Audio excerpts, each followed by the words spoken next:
ಒಂದು ಕಾಲದಲ್ಲಿ ಮಹಿಳಾ ಸಬಲೀಕರಣ ಕೇವಲ ರಾಜಕೀಯ ಭಾಷಣಗಳಿಗೆ ಮಾತ್ರ ಸೀಮಿತವಾಗಿತ್ತು. ಆದರೆ ಇಂದು ಕೇವಲ ಭಾಷಣಗಳಲ್ಲ, ದೃಢ ಸಂಕಲ್ಪ ಮತ್ತು ಇಚ್ಛಾಶಕ್ತಿಯಿಂದ ನವ ಭಾರತದ ಚಿತ್ರಣವೇ ಬದಲಾಗಿದೆ. ದೇಶದ ಅತ್ಯುನ್ನತ ರಾಷ್ಟ್ರಪತಿ ಸ್ಥಾನದಲ್ಲಿ ಶ್ರೀಮತಿ ದ್ರೌಪದಿ ಮುರ್ಮು, ದೇಶದ ಆರ್ಥಿಕತೆಯ ಚುಕ್ಕಾಣಿ ಹಿಡಿದಿರುವ ಹಣಕಾಸು ಸಚಿವೆ ನಿರ್ಮಲಾ ಸೀತಾರಾಮನ್ ಮಾತ್ರವಲ್ಲ, ಇಂದು ಸೆಬಿಯ ಉನ್ನತ ಹುದ್ದೆಯಲ್ಲೂ ಮಹಿಳಾ ಶಕ್ತಿಯೇ ರಾರಾಜಿಸುತ್ತಿದೆ.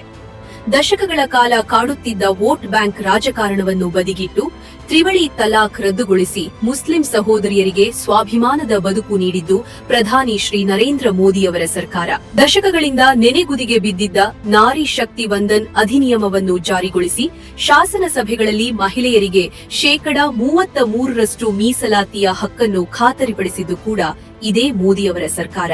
50 ಕೋಟಿ ಜನ್ ಧನ್ ಖಾತೆಗಳನ್ನು ತೆರೆದಾಗ ಅದರಲ್ಲಿ 56% ಖಾತೆಗಳು ಇದುವರೆಗೂ ಬ್ಯಾಂಕ್ ಮೆಟ್ಟಿಲನ್ನೇ ಏರದ ದೇಶದ ಕೋಟ್ಯಂತರ ತಾಯಂದಿರದ್ದೇ ಆಗಿದ್ದವು. ಪಿಎಂ ಆವಾಸ್ ಯೋಜನೆಯಡಿ ನಿರ್ಮಾಣವಾದ ಮನೆಗಳಲ್ಲಿ 72% ಮನೆಗಳ ಒಡತಿಯರು ಇಂದು ನಮ್ಮ ತಾಯಂದಿರು. ಮುದ್ರಾ ಯೋಜನೆಯ 69% ಹಾಗೂ ಸ್ಟ್ಯಾಂಡ್ ಅಪ್ ಇಂಡಿಯಾದ 84% ಸಾಲ ಸೌಲಭ್ಯ ನಮ್ಮ ಮಹಿಳಾ ಉದ್ಯಮಿಗಳ ಪಾಲಾಗಿದೆ. ಉದ್ಯೋಗ ಬೇಡುತ್ತಿದ್ದ ಕೈಗಳು ಇಂದು ಉದ್ಯೋಗ ನೀಡುತ್ತಿವೆ. ಒಲೆ ಊದಿ ಕಣ್ಣೀರು ಹಾಕುತ್ತಿದ್ದ 10 ಕೋಟಿಗೂ ಹೆಚ್ಚು ತಾಯಂದಿರಿಗೆ ಉಚಿತ ಉಜ್ವಲ ಗ್ಯಾಸ್ ನೀಡಿ ಅವರ ಕಣ್ಣೊರೆಸಲಾಗಿದೆ.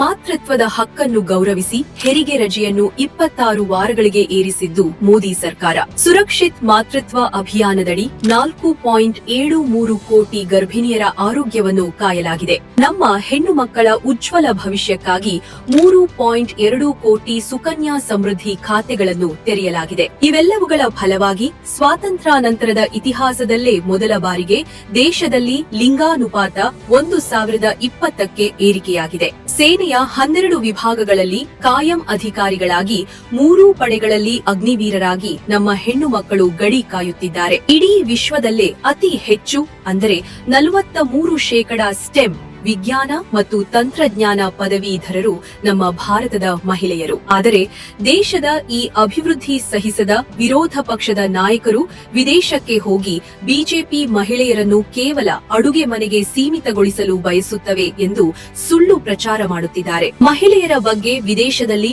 ಮೊಸಳೆ ಕಣ್ಣೀರು ಸುರಿಸುವ ಈ ಕಾಂಗ್ರೆಸ್ ಪಕ್ಷವೇ ಅಸಲಿ ಮಹಿಳಾ ವಿರೋಧಿ. ದಶಕಗಳ ಕಾಲ ಮಹಿಳಾ ಮೀಸಲಾತಿ ಮಸೂದೆಯನ್ನು ಮೂಲೆಗುಂಪು ಮಾಡಿ ರಾಜಕೀಯ ಲಾಭಕ್ಕಾಗಿ ತಡೆಹಿಡಿದು ನಾಟಕವಾಡಿದ್ದು ಇದೇ ಕಾಂಗ್ರೆಸ್. ಕೊನೆಗೆ ಮಹಿಳೆಯರಿಗೆ 33% ಮೀಸಲಾತಿಯ ಹಕ್ಕನ್ನು ನಾರಿ ಶಕ್ತಿ ವಂದನ್ ಅಧಿನಿಯಮದ ಮೂಲಕ ಖಾತರಿಪಡಿಸಿದ್ದು ಮೋದಿ ಸರ್ಕಾರ. ವಿದೇಶದಲ್ಲಿ ಕುಳಿತು ದೇಶದ ಮಾನ ಹರಾಜು ಹಾಕುವ ಈ ಸುಳ್ಳುಗಾರರಿಗೆ ಈ ದೇಶದ ನಾರಿ ಶಕ್ತಿಯೇ ತಕ್ಕ ಉತ್ತರ ನೀಡಲಿದೆ. ಇದು ಕೇವಲ ಸಬಲೀಕರಣವಲ್ಲ, ಇದು ನವ ಭಾರತದ ಮಹಿಳಾ ನೇತೃತ್ವದ ಅಭಿವೃದ್ಧಿ. ದೇಶವನ್ನು ಮುನ್ನಡೆಸುವ ಈ ಮಹಿಳಾ ಸಾರಥ್ಯದ ಅಭಿವೃದ್ಧಿಯಧಿಯ ರಥಕ್ಕೆ ಯಾರಿಂದಲೂ ಯಾವ ಸುಳ್ಳುಗಳಿಂದಲೂ ತಡೆಗೊಡ್ಡಲು ಸಾಧ್ಯವಿಲ್ಲ.